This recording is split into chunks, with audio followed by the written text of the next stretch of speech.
पश्चिम बंगाल के बीरभूम जिले से एक ऐसी खबर सामने आई है जिसने पूरे देश का ध्यान अपनी ओर खींच लिया है। नमस्कार, मैं हूं आपके साथ रागनी वर्मन और आप देखना शुरू कर चुके हैं राष्ट्रीय जगत विजन न्यूज। पुलिस की एक बड़ी छापेमारी में करीब 50 करोड़ की नकदी और सोना बरामद किया गया है। नोटों का ढेर इतना बड़ा था कि उन्हें गिनते गिनते 5 करेंसी काउंटिंग मशीनें खराब हो गई। खुफिया जानकारी के आधार पर बुधवार रात पुलिस ने मोहम्मद बाजार इलाके में मीनार मंडल के घर पर छापा मारा। शुरुआत में करीब 20 करोड़ नकद मिले, लेकिन पूरी रात चली गिनती के बाद यह रकम बढ़कर 28 करोड़ 50 लाख हो गई।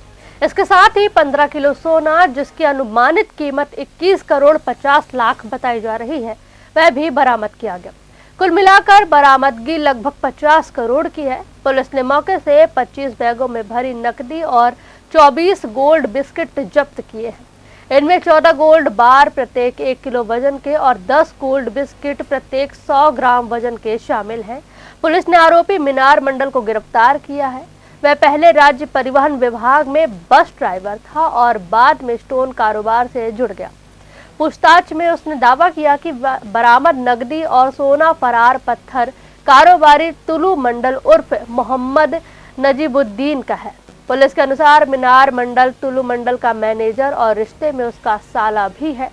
तुलू मंडल को पूर्व टीएमसी नेता अनुब्रत मंडल का करीबी माना जाता है।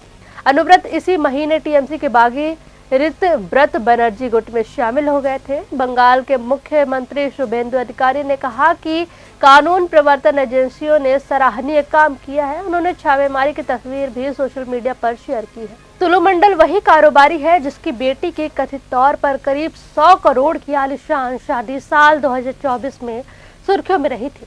उस शादी में फिल्मी दुनिया की कई हस्तियों की मौजूदगी भी चर्चा का विषय बनी थी।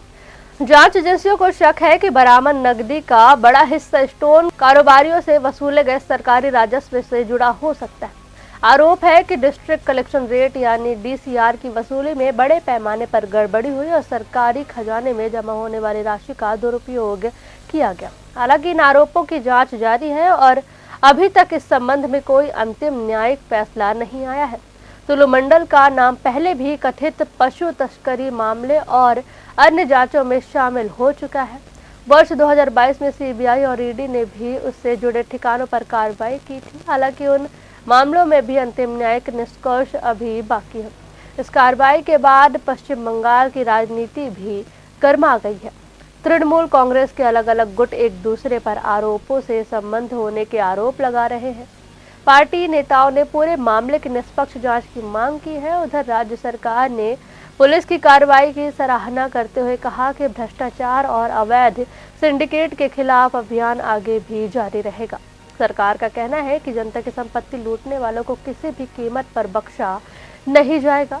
अब सबसे बड़ा सवाल यही है कि क्या यह सिर्फ एक कारोबारी का मामला है या इसके तार किसी बड़े नेटवर्क से जुड़े हैं। करोड़ों की नकदी और सोने का असली मालिक कौन है और इस पूरे मामले में किन किन लोगों की भूमिका सामने आएगी।